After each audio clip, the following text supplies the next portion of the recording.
Hey, CNFers, I'm bringing back the exchange of written review for editing and or coaching. If you leave a written review of the podcast on Apple Podcasts, I will edit and coach up a piece of your work of up to 2,000 words. When your review publishes, send a screenshot to creativenonfictionpodcast@gmail.com, and we'll start a dialogue. Also, this is for new reviews posting from December 2023 to when I decide to end this promotion. It's like $100 value, so if I were you, I would totally do it. Also, here's my shout out to Athletic Brewing. It's my favorite non-alcoholic beer out there. For those who might take part in, say, Dry January, this is a great option. If you visit athleticbrewing.com and use the promo code Brendan020 at checkout, you get a nice little discount. I don't get any money, merely celebrating a great product. Skip the hangover, man. Skip it.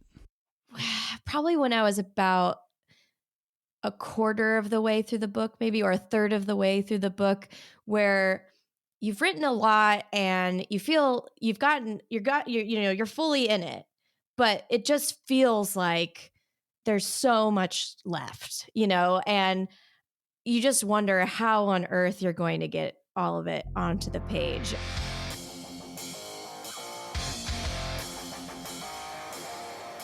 Hey CNFers, it's CNF Pod, the creative nonfiction podcast, the show where I speak to badass people about telling true stories. I'm Brendan O'Meara. We're getting down to the end of the year, man, aren't we? Kind of crazy. This CNF Friday marks 4 months till my book deadline. I've written more than 70,000 words. I will officially start reading some of it soon. I'm only about halfway through the story, so there was a moment at the start where I didn't know if I could reach 85,000 words, my contractually obligated minimum. Now I'm almost sure to blow past 100,000. Good problem to have. I mean, eventually I'm going to run out of material, right?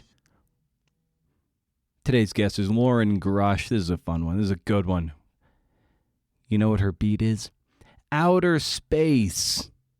Loren is a space reporter for Bloomberg, previously with The Verge.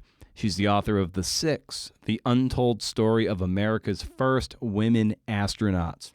It's published by Scribner Book Company. It's a spectacular book about centering women in space, a goal of Loren's.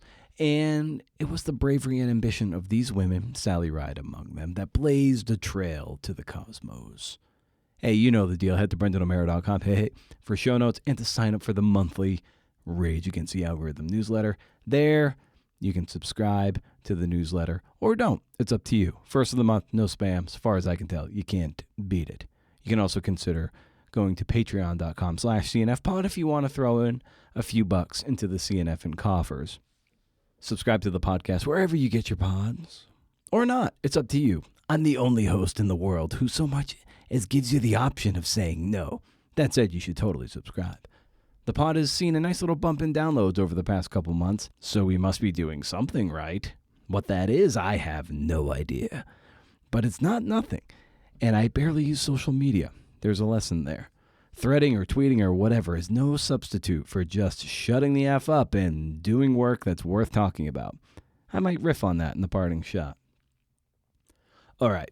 In this episode, Loren talks about what it was like to experience zero-G, setting mini deadlines along the way, centering women in space, and the twang, man. The twang. All right. Keep it locked, CNFers. Here we go. Riff.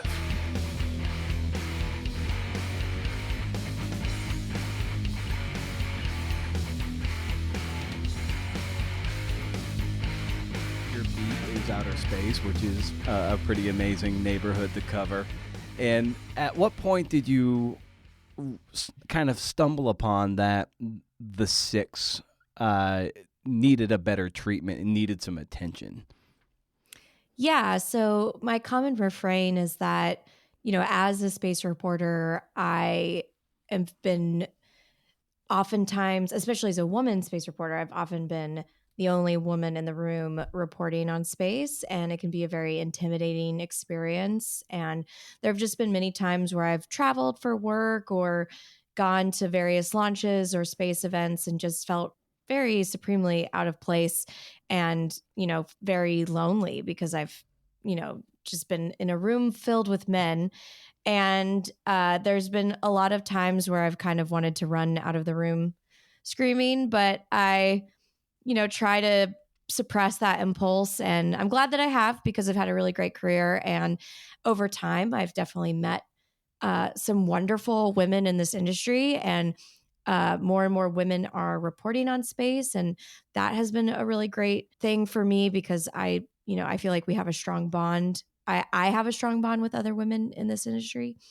But it's also made reporting about women in space very important to me. And I very much try to center women's voices when I can. It's still really tough, just because, when you're a reporter working on deadline, you usually try and find the first person that will talk to you.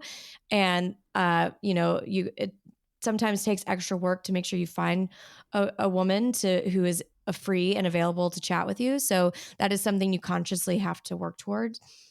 But yes, like I said, when I can feature women in space stories, I really love to do that. And I'd always wanted to write a book.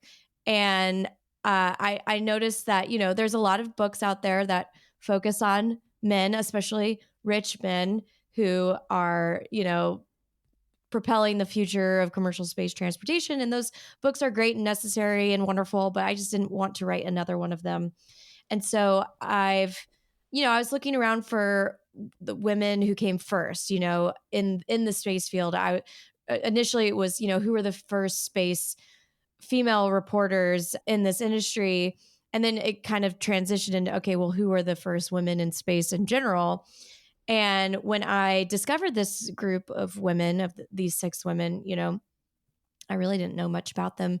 I knew of Sally, but I couldn't say that I knew much about Sally's life or her experiences. And so I really thought this was a great opportunity to, kind of follow that passion of mine, that mission that I've set for myself by centering women in space, and also educating myself and educating others while giving the rest of this group a bit of a spotlight that I didn't think they'd had before. What would you identify as the most illuminating moment of your research and your reporting on this book?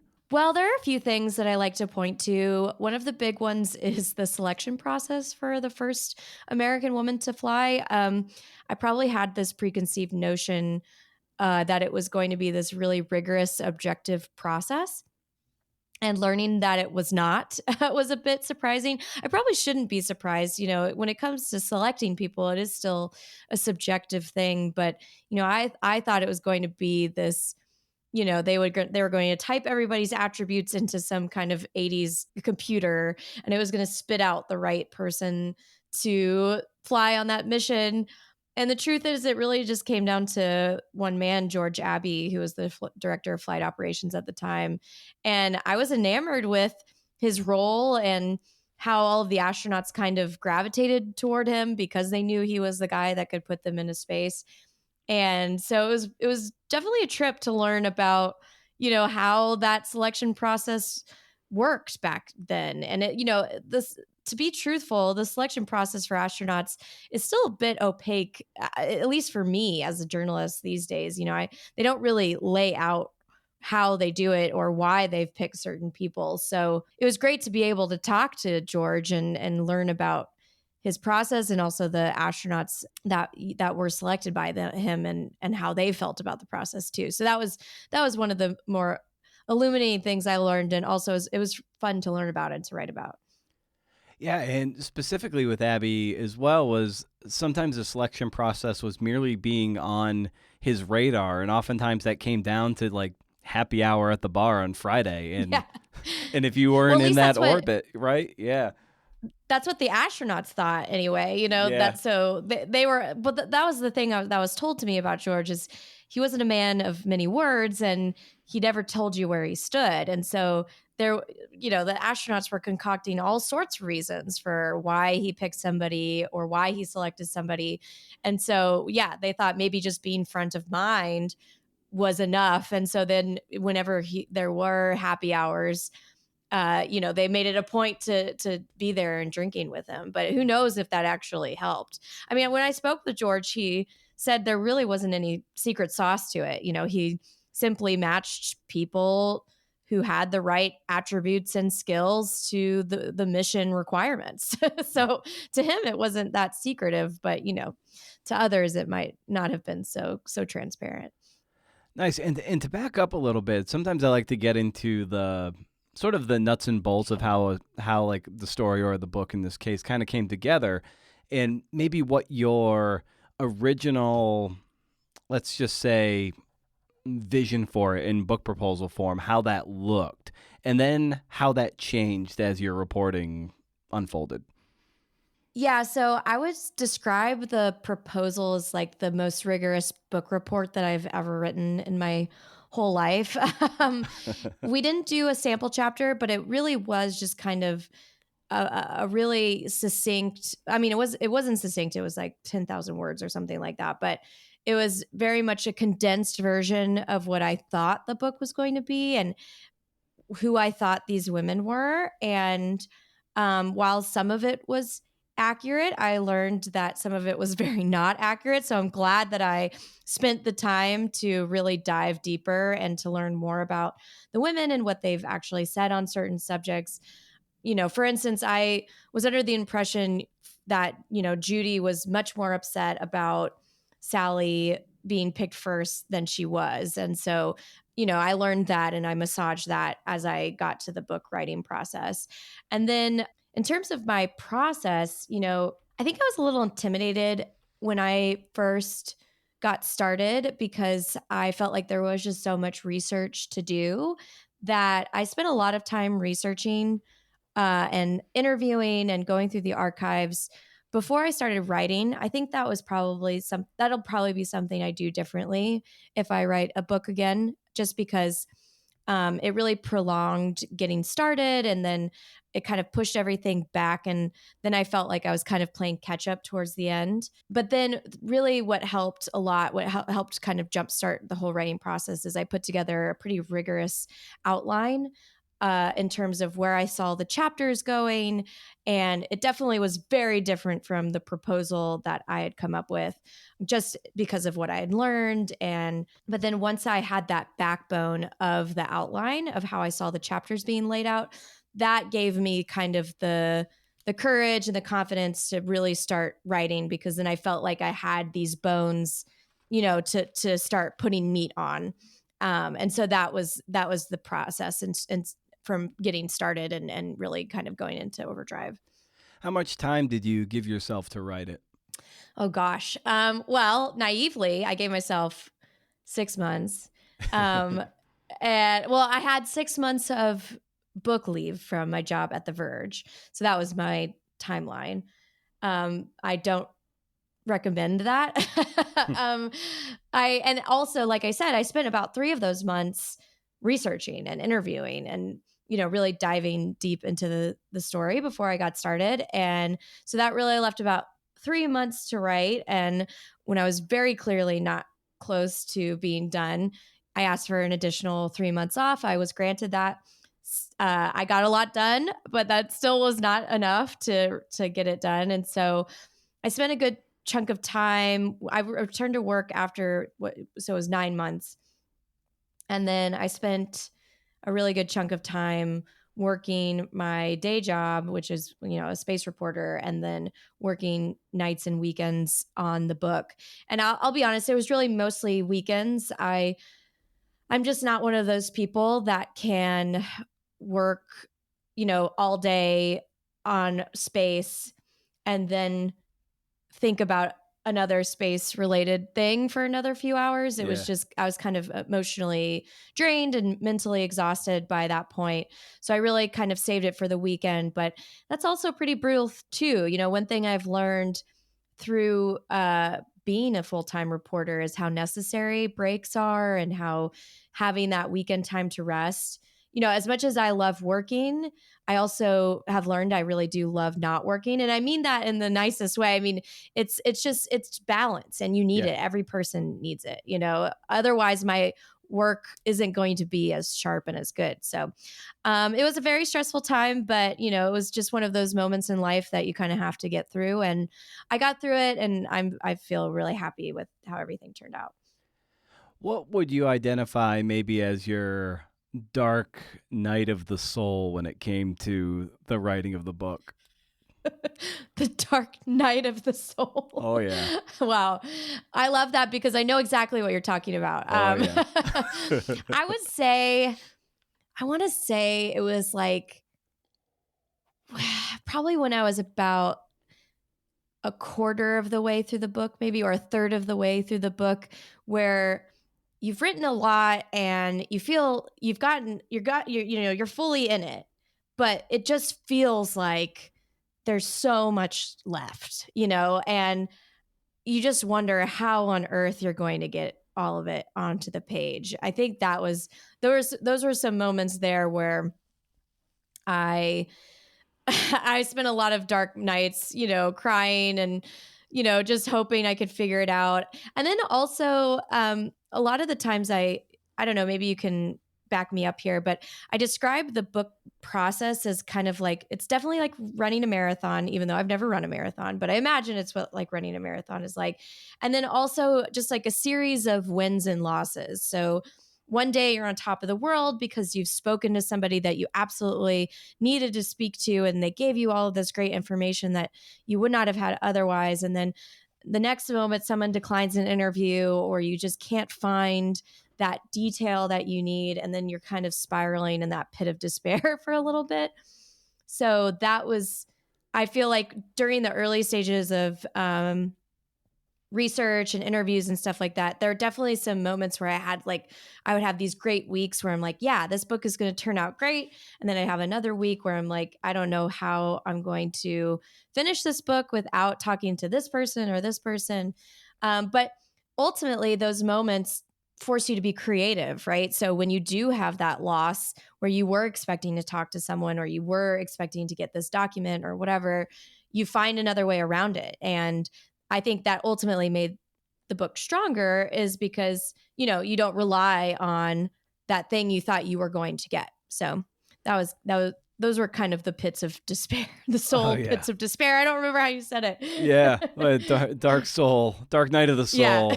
And yeah, Yes. today I had been dragging my feet on a particular source to call because it was just going to be a Titanic one to talk to. And I was just like, Yeah. I have a tremendous, not like a diagnosed anxiety, but I don't like making phone calls. I don't like making cold calls. It's just, I'm not I wired agree. that way. And this one was a big one. And I'm a reporter. Yeah, me too. And I'm just like, I fucking hate it. And so I finally was like, you know what, Brendan, buck up, call the guy.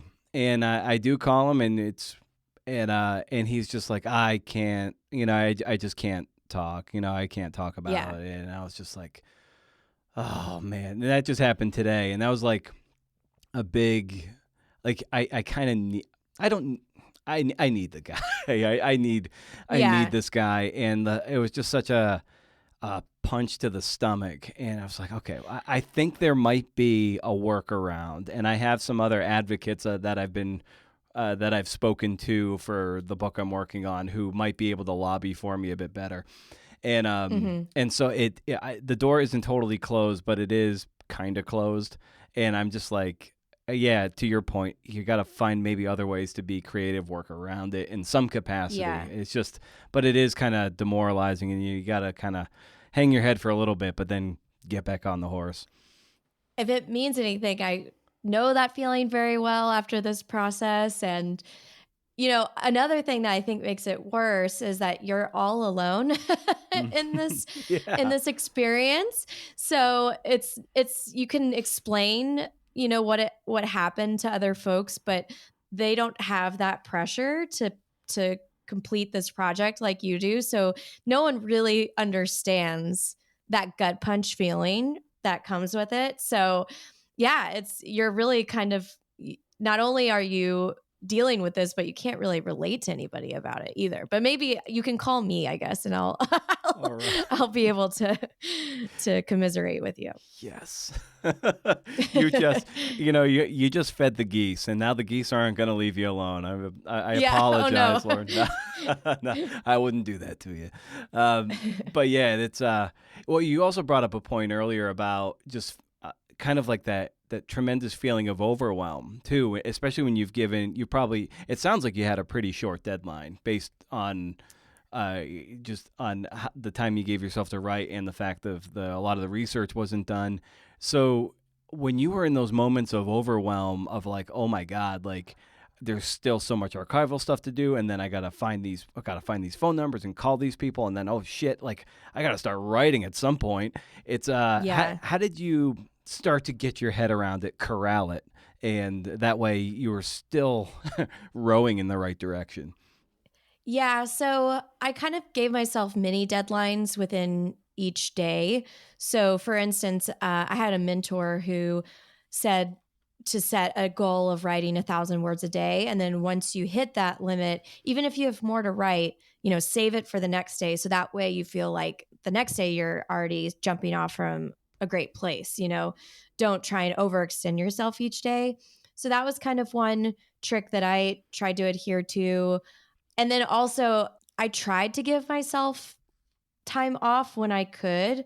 I do have one kind of crazy story where it was the week before I was supposed to go back to work for The Verge.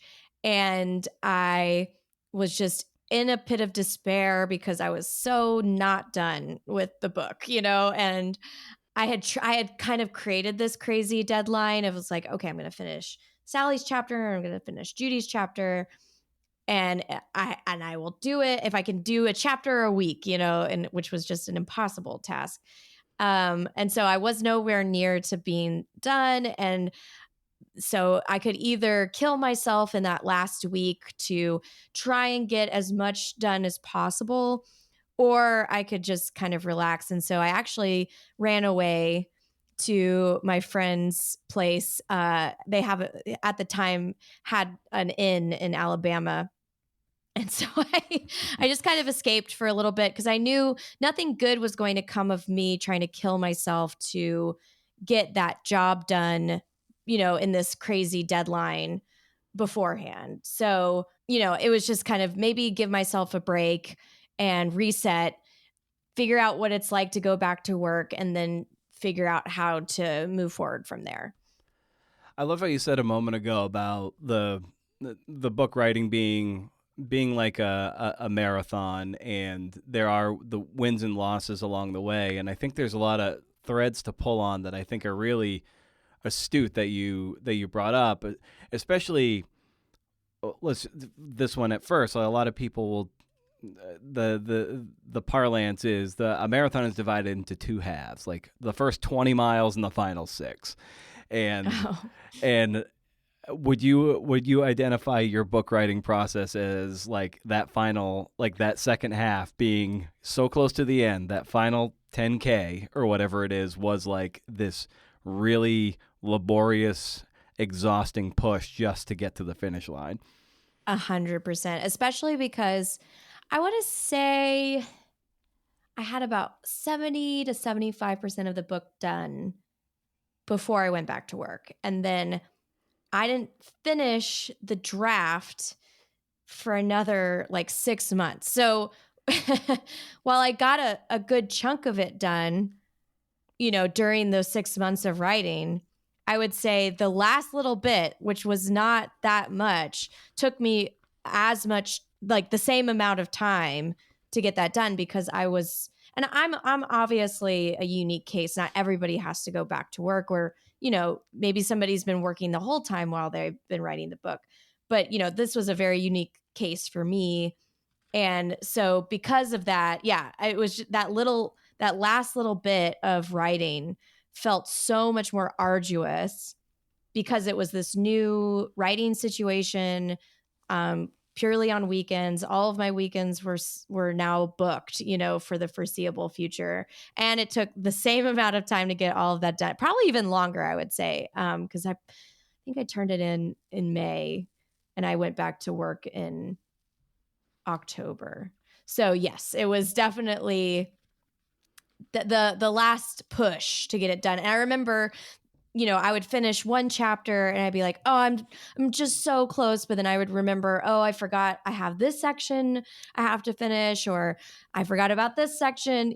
Like it would, each moment you'd be like, "Oh, yeah, I'm so close." And then you'd remember a part that you forgot that still was incomplete. Mhm. And so it was just kind of, taking it day by day. And while you felt so close, you also felt so far, because there were still all these loose ends that you needed to tie up. Of the many things that keep me awake at night with respect to the book writing is it's not just the research. Like I'm okay where I know where the stones are and not to leave stones unturned. What keeps me up at night a lot of times is not knowing certain stones are. Mm. Like I've spoken with some people and they point me to a certain archive or a magazine that I had never even heard of and never had found if it wasn't for them telling me about it. I'm like, damn it, how many of these stones do I just not know are there to then overturn and dig up whatever I Hmm. can? And so I'm just constantly worried that I'm just not going to find those, and then deadline's going to come, and it's like, ah, damn, there was a brilliant little library over there that had stuff, or this random person online has some letters that I just didn't know to ask. Yeah. Did you run into that degree of panic? 100%. Yeah, 100%. Because I did have some access issues with this book, and so I've even learned things after the book has come out where I was like, oh man, I would have loved to put Oh that God, in that's there, gotta be the worst. Yeah. I mean, to be fair, the book is over 400 pages, so it's fine. But yeah, there's just, but I think that's like any book, right? These stories are so big and so complex, it's impossible. I mean, even this version of the book was supposed to be longer because I had even more details about their early childhoods. And, my editor came in and was saying, we don't need all of this much. You have 6 women that you're profiling, and think about movies. You don't start with them in grade school. You drop in at the moment that the story needs to start. And so that was, I had to cut a few darlings there because I had all these great details about them as young kids.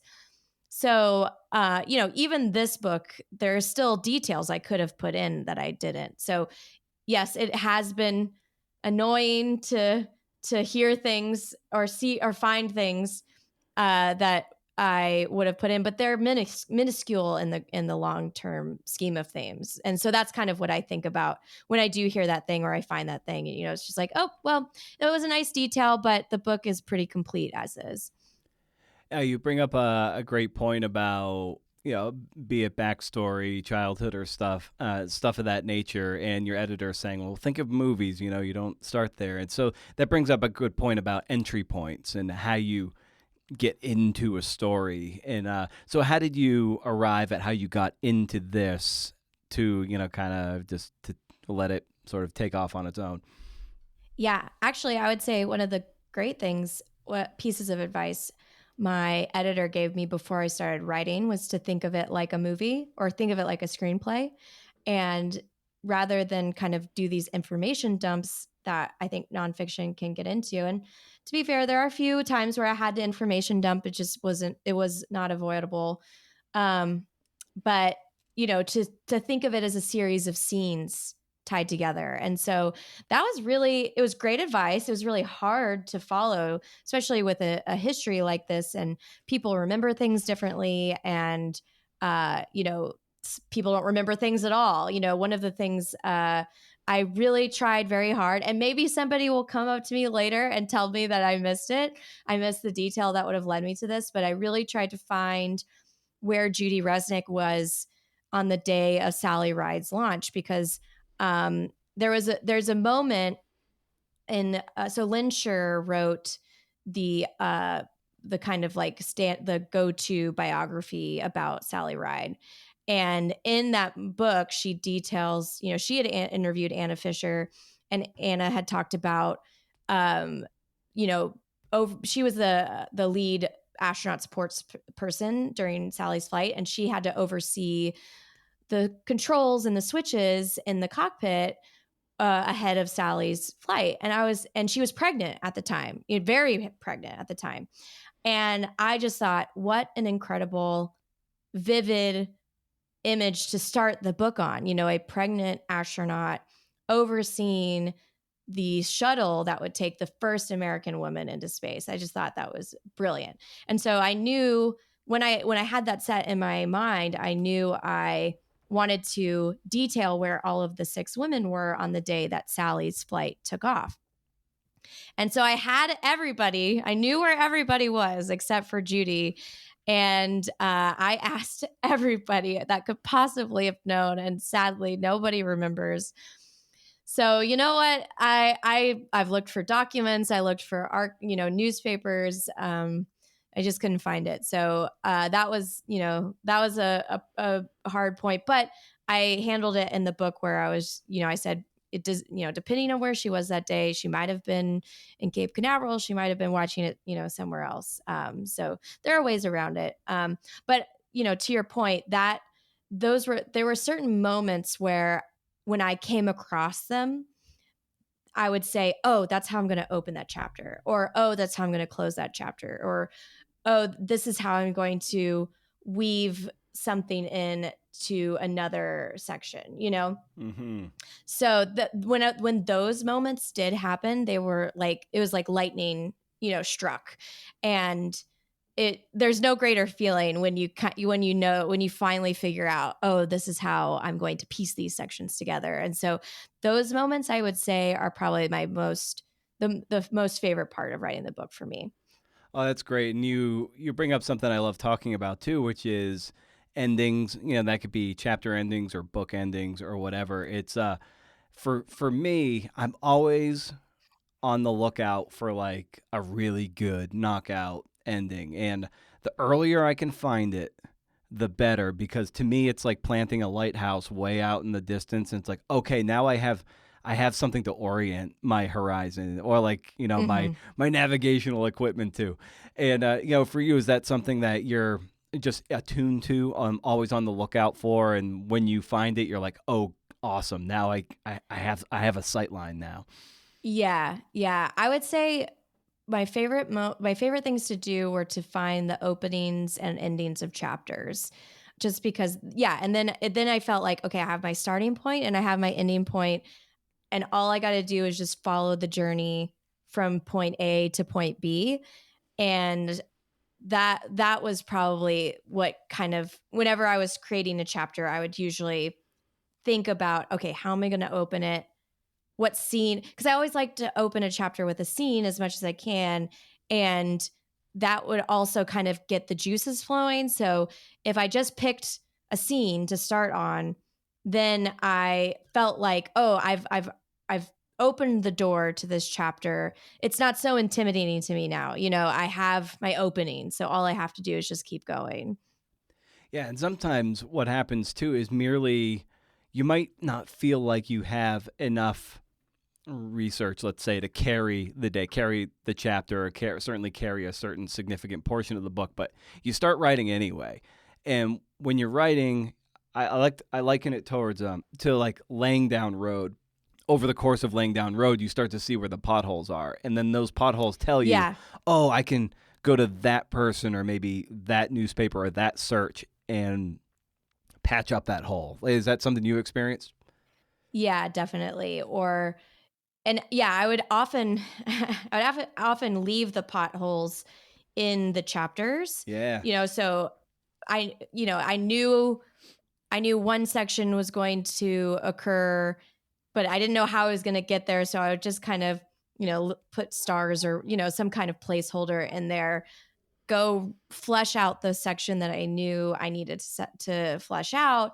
And then I would go back to it. However, I would say it did catch up with me if you remember, towards the end, when I realized that certain sections still needed to be finished, Yeah. those were often the sections that I realized, oh, I hadn't properly done a transition between this section and the last section. So, while it did help me, keep things moving forward, it was kind of those last potholes were probably the hardest to fill in towards the end.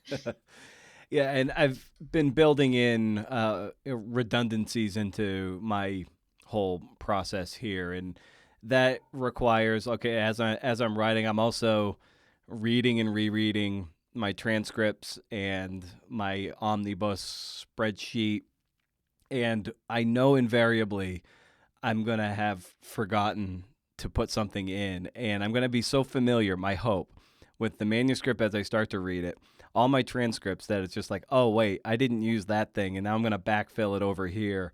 But it's like a kind of a constant circle of redundancy to make sure I don't miss anything. Did you experience something of that nature as well? Yeah, absolutely. In fact, speaking of things that I should have put in, I went back and looked at some transcripts recently, just curious about something, and I stumbled upon a really great quote that I was thinking, man, I could have put that in too. So, it just goes to show that books are, they're never quite done, and even though we are forced to finish them, and there's hundreds of roads that you could take to get to finish the book. So I'm trying not to put too much pressure on myself for it being perfect, Yeah. and there, like I said, there are so many different details you could have added. Would it have made or broken the book? I don't think so. It just would have been a different, unique detail. But ultimately, I think the bulk of the stories are there, and yeah, I'm still finding stuff that because I had so much interview transcript to go through. I tried to highlight and remember the sections, but when you have so much material, stuff just inevitably falls through the cracks. Yeah, and my friend Bronwyn Dickey, she, when I talk to her sometimes just about various book angst over the course of the project, she's very quick to say, like, not to put too much pressure on yourself. Like, don't think about writing the definitive book. Just know that your book right now is is just along a river. Like, you're the next one in line, or you're just standing on the shoulders of whoever came behind you, and then someone down the road might be standing on your shoulders, and they'll find new stuff and stuff. So just write like the best you can and in the current moment, and stop trying to put the pressure on yourself to be the definitive biography of so and so, and that kind of takes the pressure off, I think. Yeah, absolutely. And I would be remiss not to mention that, this book would not have been possible if it hadn't been for the people, the chroniclers who came before me. There have been so many great biographies and histories that have been done on this time period, autobiographies from some of the astronauts themselves. And so, yeah, I just kind of see the six as one chapter in a long line of chapters about this era in the space program.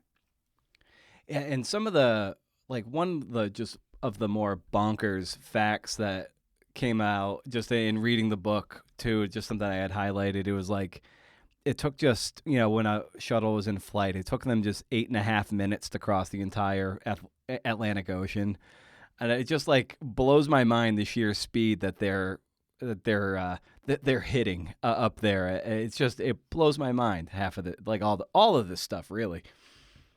Yeah, I mean, that's most launches to get to orbit usually happen in under 10 minutes. So, it's just, and I hope that is stuff that people take away. One thing I pride myself on as a journalist, as a space journalist, is explaining space in a way that people can understand, and helping them to learn new things and not make it feel intimidating for them. I feel like space can be a little scary for folks just because it seems so technical and lofty, pun intended. But I hope that I was really trying to write in a way that made it accessible for people. And, it's really hard because when I mentioned it in the book, these people talk in acronyms. They don't actually talk like you or I. It's an engineer speak, and Mm-hmm. it's easy to fall on those acronyms. So I was constantly trying to, I couldn't avoid all of the acronyms, but I did try to check myself constantly to make sure I was explaining things in a way that, an average reader could pick up on. Yeah, and there are moments too where you explain, the shuttle launches itself and how there is that moment where the shuttle tilts backwards, and it's very disorienting. They feel like they're going to fall back and fall off the launch Yeah. pad, but that is a totally normal part of a liftoff. And that was something I learned myself through this reporting process. I have a background with the shuttle, but mostly as a child of NASA engineers. So while I did know some of these facts going in, a lot of this was learning for myself as well. So when I learned about the twang, as it were, That's right. I Yeah. was I was enamored with that. I was constantly watching videos of it, trying to learn more about it, and I had to explain it because I thought that was just so incredible. Like what a wild trick of the space shuttle to just kind of leap off the pad like that. I encourage you to go watch a video of it. It's really something else. So during the edit here and in hearing Loren just say, you got to go watch that video. So I go to YouTube and I go Space Shuttle Twang, and it is spectacular. You see it rock, and then the engines fire up. And if you're wearing good headphones, just listen to the sheer heavy metal force of those boosters. Holy shit. Go do it. Do yourself a favor. Go do it now. Just do it. You're listening to this on your phone. Go look it up. Yeah, there's another moment too where you describe. I believe, I don't know if they were in. Gosh, I don't know if they were taking off or it was reentry or whatever. But you had written like a small particle had penetrated partly into the window pane, and Mm, now my Kindle just shut off. Creating a tiny impact crater, and it's just like this yeah. itty bitty little thing, the size of a thumbtack or something, could like spell catastrophe. And it's just, you get a sense of how little these things are that can lead to just total disaster. Right. And it's the same way for space today. Space debris has only gotten worse in recent years. And it's something that the astronauts in the International Space Station deal with on a constant basis. They're constantly maneuvering the ISS out of the way of suspected space debris just in case it doesn't penetrate. And there have been various leaks on board the ISS. Granted, we're, trying to figure out the source of those leaks, but it's possible they could be debris or micrometeoroids. And so it's a constant concern. And it's just a reminder that these vehicles aren't just floating in space, they're moving at, upwards of 17,500 miles per hour. And there's a moment about midway through the book where you really foreshadow the Challenger explosion by just dropping in this little grace note of O-rings and how important they are to the integrity of the vessel. And you just kind of leave it there, and I'm just like, okay, like that. I feel like that's going to echo later, and sure enough, it does. And I wondered, at what point did you know you were going to, like, say, drop that there? Was it like in early drafts, or was it something you were like, oh, in a rewrite, you're like, oh, let's put this here because it's going to echo later? I think it was going through the Challenger or the Rogers investigation, the Rogers Commission investigation, when I was learning, because I had known some of these facts, but not in depth. And so when I was going through the Challenger information and I was learning about these things that had happened on previous flights, and when I found out, it was very early days of archival or of research. And when I was looking through the Rogers Commission report and I saw that STS 41D was one of the flights that had this abnormal behavior of the O-rings. And then I looked at it further and don't quote me, but I think it was the first time they had blow by, right? Or where the first ring had just completely let gases through. I just thought, wow, what a awful, tragic coincidence that happened on Judy's flight. And yeah, it was really once I was kind of diving deep into that part of the research that I was like, I think it's important to foreshadow this here in her chapter because it is going to play a significant role later on.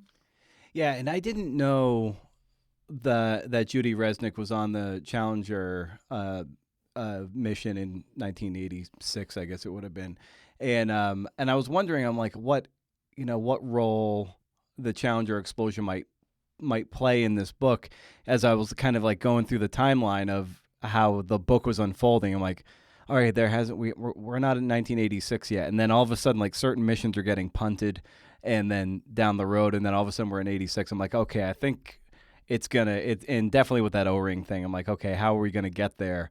And then sure enough, one of the six happens to be on that terrible flight, and it's just like, I wonder for you, like when you're on a collision course with that moment, how are you thinking about it as you're looking to retell it? Yeah, I actually put off that section for a really long time just because knowing what was coming and how tragic it was, it's just very difficult to put yourself in those final moments with them. Because there is a transcript that explains, some of the things they were saying before, they launched, or yeah, while they launched. And, it's just knowing what's about to happen to them was really awful. And so, yeah, it just, it was, I hate to say it this way, it was an easy section to write because there was all of this detail, but at the same time I wanted to make sure I did it justice and handled it delicately. And so that I just kept skipping over that part. In fact, I started the part of the reactions of the other five women well before I wrote about the Challenger, the lead up to the Challenger accident itself, because I felt more comfortable in their reactions because they were so vivid and they remember them so well. Those were those moments that were kind of like those flashbulb moments that they like everybody in the astronaut corps remembers exactly where they were when Challenger happened. So everyone has a really vivid memory of that moment. So though that I felt much more comfortable in, and the lead up to Challenger itself was definitely a difficult portion to dive into. And of course, like Sally Ride becomes the first American woman to, be on a space mission and go to outer space. Maybe like speak about the blessing and the curse that was for any of the six, but specifically for Sally. It really was. I mean, you described it so well. It is a blessing. It was a blessing and a curse in a lot of ways. I think all of the women were competitive, and so they all were in a competitive group, the 35 new guys that they were, the group of astronauts they were in. And so even if they didn't want to go first, they certainly wanted to fly as soon as they could. So, grappling with that and not being able to fly as soon as possible was probably difficult for some of them. And so for Sally, the blessing was that, she got to fly before most of her coworkers, and she got to go into training.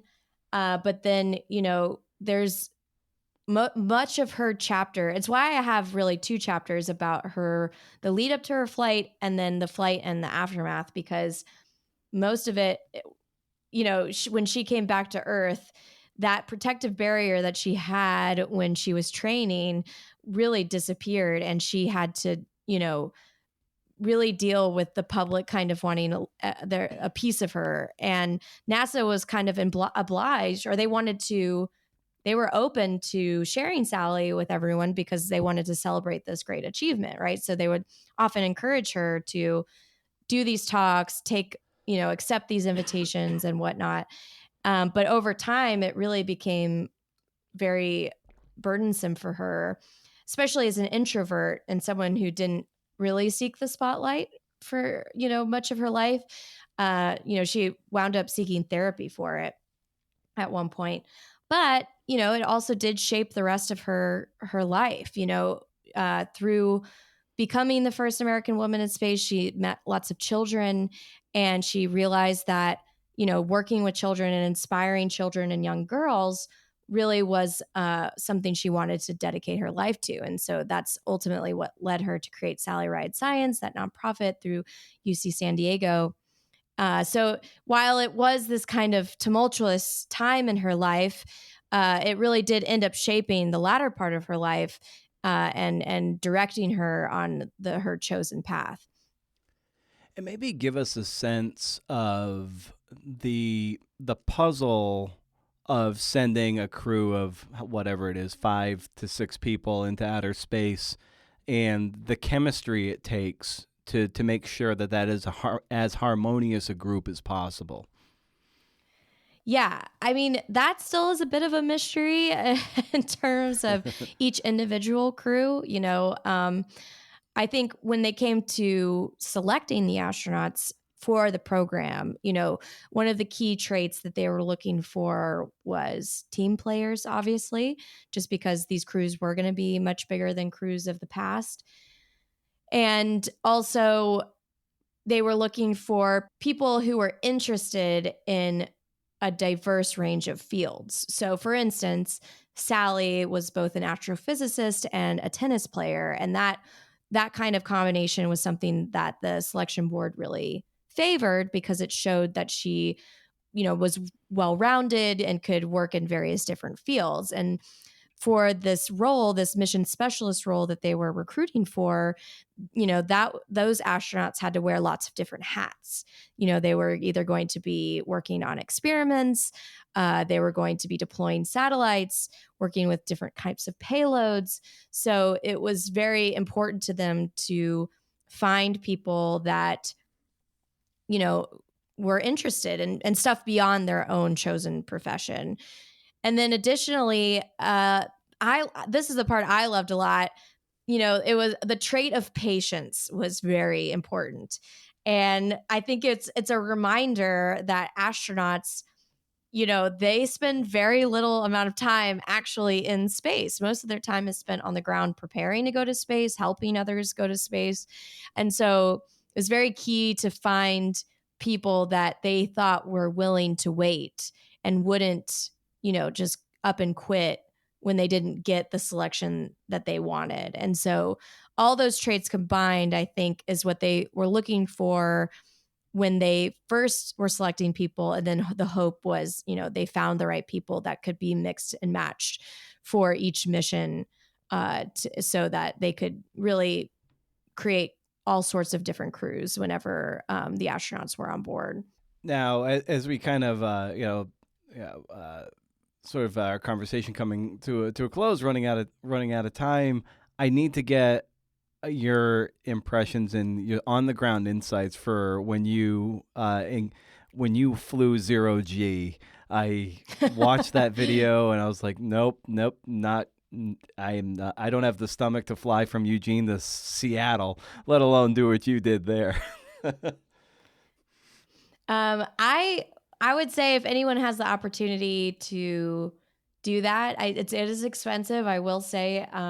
Okay, well, Loren ain't kidding. It is expensive. The 0G experience, 5 hours approximately, 15 parabolas. Look it up. $9,070 US.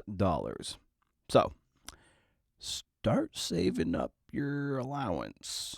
But it was such a great experience, and it really is the very smallest taste of space that you can get without actually, leaving the atmosphere. So I really enjoyed it. If I ever have the chance to go again, I'd 100% do it. Definitely felt a little nauseous toward the end. I think my body was like, okay, that's enough. But I did not throw up, so I did not live up to the Vomit Comet name, but I did. I mean, it was an incredible experience. Yeah, that was watching you go through that, I was like, oh boy. It was like, what's trippy is that they're able to simulate the Mars gravity, lunar gravity, and then zero gravity. So that must have been pretty wild too. Be like, okay, this is interplanetary in a way. Yeah, absolutely. What are your thoughts on commercial space flight of the of the SpaceX and the Virgin Galactic and Blue or whatever the hell Bezos's thing is. I mean, what's your feeling on that these days? well, all I like to say is that it's a very exciting time to be a space reporter. As you mentioned, there are numerous companies working to send people to space or send new payloads to space or try and create new machines or new capabilities that we'd never even dreamed of many years ago. So definitely keeps me on my toes. There's space the space industry is an industry like any other in the US. So just like the tech industry, there's all sorts of promises and there's all sorts of wild speculation, and it's our job to kind of wade through that and have a measured take on what actually is happening, what's realistic, and also to keep an eye on companies behaving badly and how they treat their employees and things of that nature. So just as these companies expand and as the space industry expands, there's just plenty to focus on, and it's gonna keep me on my toes for a very long time. I'm kind of glad you brought that up because, I'm primarily a sports writer, and so it's like I'm sure a lot of people from the outside looking in might say like, "Oh, covering the World Series or Super Bowl, that must be great." But like 99% of it is like a lot of minutia and a lot of boring stuff, and especially if you're like a small peanut sports writer like I am, oftentimes it's like covering very small local things, but also keeping your eye on various other non-glorious, unglorious, inglorious things. So for you too, like a space shuttle launch is like, that's a kind of a big deal, but 99% of your job is focusing like labor issues in space, I imagine. Yeah, I actually say that just kind of like with the astronauts and how going to space for them is such a small part of their job. You know, going to space or covering going to space is such a small part of my job. I feel like a lot of it is the buildup toward these missions, the promise of new missions, and how that has an impact on the future of space travel moving forward. So yeah, going to space is such a small part of it. I mean, it's definitely becoming a bigger and bigger part of it as we go to space more and more. But, in terms of the things that we report on a daily basis, launches are kind of a small part of that.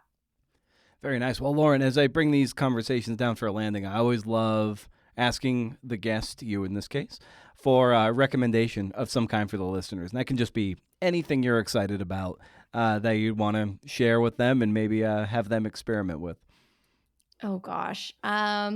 Well, I guess I'll bring it back to space. One thing I like to talk about with promoting the book is, it's a great time to be thinking about women in the astronaut program because NASA is looking to go back to the moon with its Artemis program. And one of the stated goals of that program is to send the first woman and the first person of color to the surface of the moon through Artemis. They've set a very ambitious deadline of 2025. I don't think anyone thinks that's realistic, but it is something that they're actively working toward. And so it will be it's a great program to follow, especially for a reporter. And so I think in the coming years, there's going to be a lot of really exciting milestones for both people to cover and to witness on the ground. Your next book, question mark? I am taking the rest of the year to relax and have the one job. I like to say I was working 2 to 3 jobs there for a while. So I'll just do the one job for now. And then and then we'll see, next year I think we'll bring some change. I don't know what the change is, but we'll see if a book is part of it. Cool, man. Cool, dude. Thanks to Loren for coming on the show. That was awesome. Name of the book, again, is The Sixth, The Untold Story of America's First Women Astronauts. Loren and I share the same agent, wouldn't you know? In the intro, I teased a riff about how threading or tweeting or just social media in general is no substitute for the work. It can feel like work, and that you fool yourself into thinking it's all about the brand or the platform building. It's a waste of your time if you think that's gonna get you published. Getting good at the threads will not land you the book deal you want. It's not going to sell books. The constant barrage of people trying to hawk their shit on social media, I mean, I guess it builds awareness in the same way you drive by a billboard, even though you're never going to go call that attorney or get, dental implants from that guy, but you see him all the time. Here's the only way you're going to sell books, all right? Take it from someone who has not sold a lot of books. Make something so good that other people talk about it. Write a book so good that I buy it, but I also buy 3 extra copies for my friends. Let the readers talk amongst themselves on social media. You don't need to be there. Let the readers hang out there because you're too busy writing another book. But how do I let people know it even exists? Well, you can do in-person things. Ideally, you've spent years cultivating a newsletter base of people who genuinely want to hear from you directly. They subscribed to things that you're doing. They're into you. You're not trying to just spam them with a thread. I'm not suggesting you don't post on social about your book or an event, but maybe consider posting 9 times about someone else and once about you. And maybe don't do these god-awful performative things of your writing routine, and just maybe write a book that begs to be shared. I hate the pictures of people that clearly lean their phone across the room to get a picture of them staring contemplatively at their laptop. And it comes across as so phony. Don't turn your life into this curated reality show to prove how authentic you are, and when in fact it ends up just doing the opposite. Do what you set out to do, and that was published writing. Expressing your thoughts in a way that is of service or at least entertaining to a readership. This is how people then seek you out. I mean, Gabrielle Zevin, she's not on social media, but she is a writer who people want to read. This is how you grow an audience without the algorithm. All social media ends the same. It all slouches towards the same end game eventually. But you can be timeless. Be searchable. Be seek-outable. It's slower. It will feel like it's not working. As Seth Godin says, drip by drip, that bucket does fill up over time. Another analogy, another metaphor. It's like crock-pot cooking versus fast food. You know which one has more depth of flavor. Your reputation will grow as an inverse relationship to the time you spend on social media, I'm telling you. You want people to know you as a great writer, not because you dunked on someone on Threads or Twitter and got more likes. That stuff just gets washed away in the ocean of the infinite scroll. But a book, a documentary, a movie, an essay, a podcast, these are pieces of work that ideally have meaning and staying power. Don't lose sight of that. Stay wild, CNFers. If you can do, interview. See ya.